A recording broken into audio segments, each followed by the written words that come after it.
Hey there, my name's Aaron Woolverton, and I'm currently in my second year at the University of Oregon for my master's in landscape architecture. I originally have an undergraduate degree in architecture from Drexel University. I chose to go to the University of Oregon because it has a pretty great emphasis on ecological design, as well as an emphasis on research methods.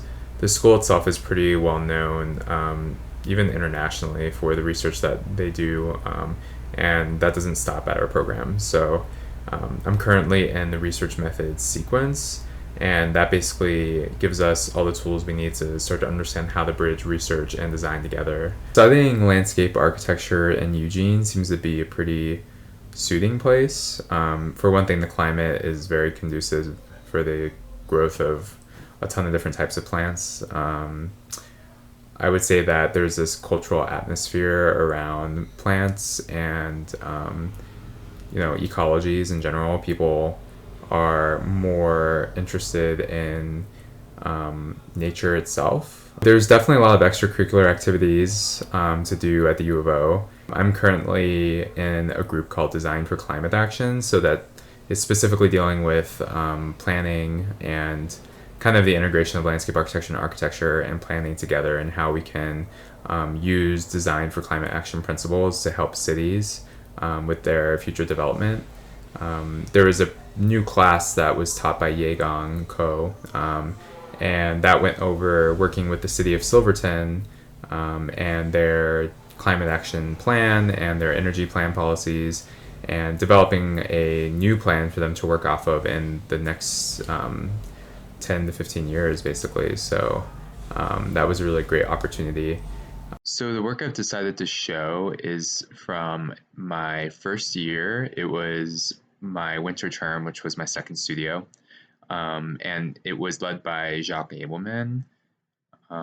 The title of the project is called Forage Farms, and it was basically all about urban agroecologies. The topic of the studio was like urban agriculture and how we can integrate that into existing parkscapes. So as you can see in my design, I was interested in this concept of foraging and what that means within the context of Eugene and the surrounding neighborhood.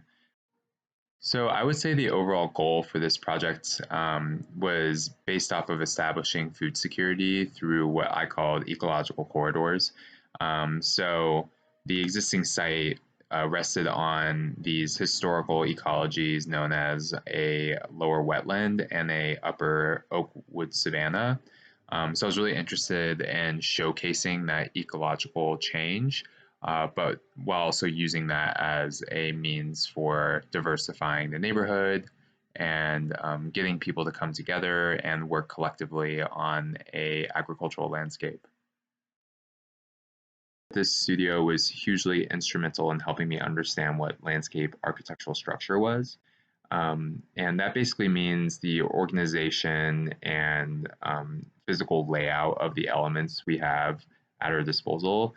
So in the case of this project, it was trees, it was lower shrubbery, herbal gardens, even using grading as a way to create amphitheater spaces and to create space through landform. There was also the use of community farming plots as a way to create space. So this project really became a sandbox, if you will, for these different typologies. And as you can see in the plan, as a self-critique, I would say is a little all over the place. Really creates this dynamic experience of these different agricultural typologies and brings it to the forefront of the Whitaker neighborhood. Another really awesome part of the studio was having the opportunity to work with several groups and local businesses in the neighborhood.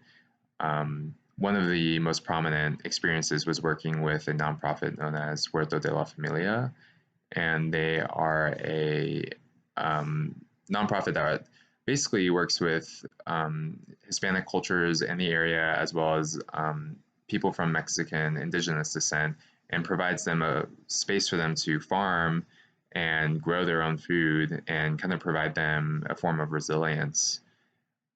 Working with businesses such as Ninkasi Brewery and Mountain Rose Herbs gave us parameters and a kind of set of programs to work with. That's why in this design you can see there are these hop gardens as well as herbal medicinal gardens for people to walk through.